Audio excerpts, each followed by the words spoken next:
One of the problems with recruiting for investment banking is not the knowledge or skills you acquire, but the access to talk with real investment bankers to put your best foot forward.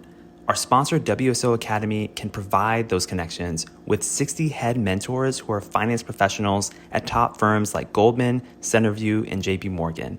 Imagine being able to get on the phone within 24 hours with one of the Academy's 1,300 mentors right before a critical interview.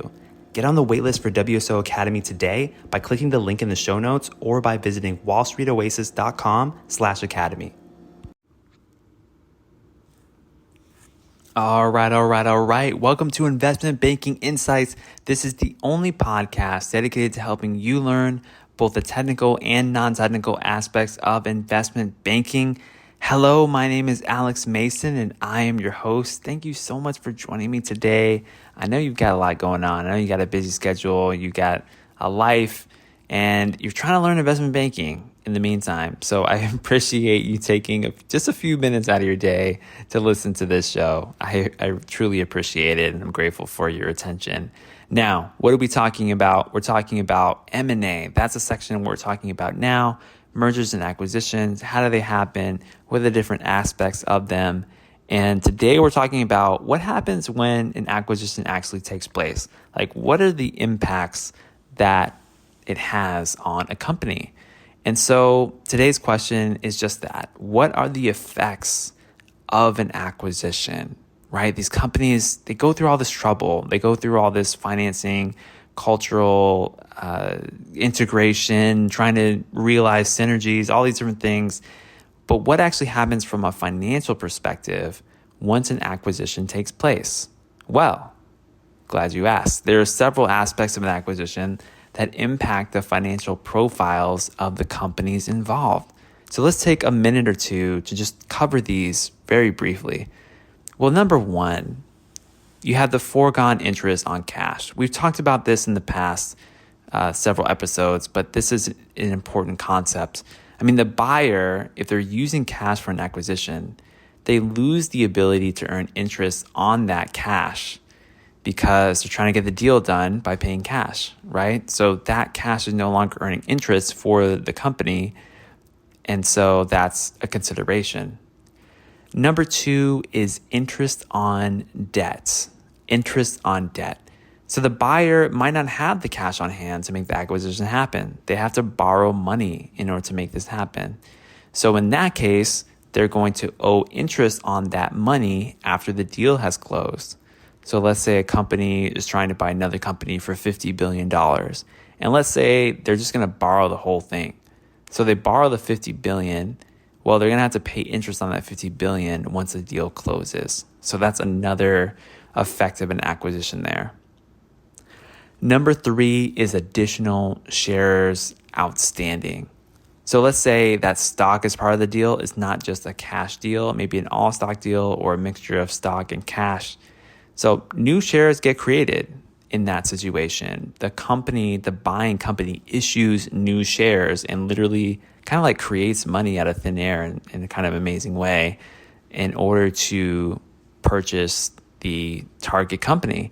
And they do that because they have this strength of the stock market on their side. They have the strength of their valuation in the eyes of other investors who are willing to pay a certain amount per share for that stock. So they can sell new shares of stock, use that stock to buy out this other company.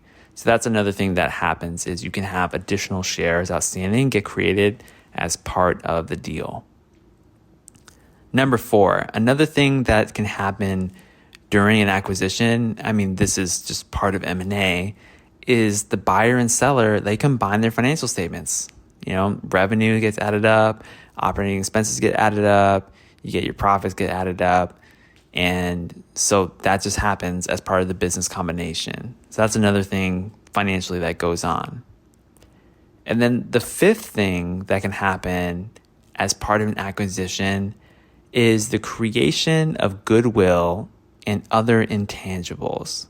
The creation of goodwill and other intangibles. We talked about goodwill a little bit in the past during some of the accounting related episodes, but just to cover this again, goodwill represents kind of that extra value, that extra price paid on top of the quote unquote fair value of a company that represents kind of a premium paid as part of a purchase.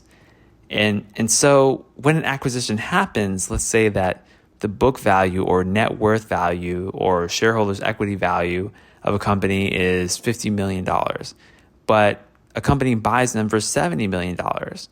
Okay, well, where did that extra $20 million come from? Well, maybe they see something special in that business. Maybe they see some strategic advantage. They see some kind of intellectual property advantage or what have you. There's some kind of extra thing that to them makes it worth more in the eyes of the acquiring company. And so that's where goodwill literally gets created and it gets added to the financial statements in the combined entity. And so that plus other intangibles represents that premium that's being paid over what's considered quote unquote fair value. And it literally gets created. So that's another effect of an acquisition. So those are the effects of an acquisition when one company buys another. It's several different things that happen and they all make sense in their own kind of way. But those are just things to keep in mind. And yeah, that's what I got for you today here on Investment Banking Insights. My name is Alex Mason and I am your host. I am just so thankful that you're listening here today. And I hope you're enjoying the podcast, enjoying the show. And I've got more for you. I got more M&A questions and I'll be going through them continually. So thank you so much. I hope you have an incredible day and I'll see you on the next one.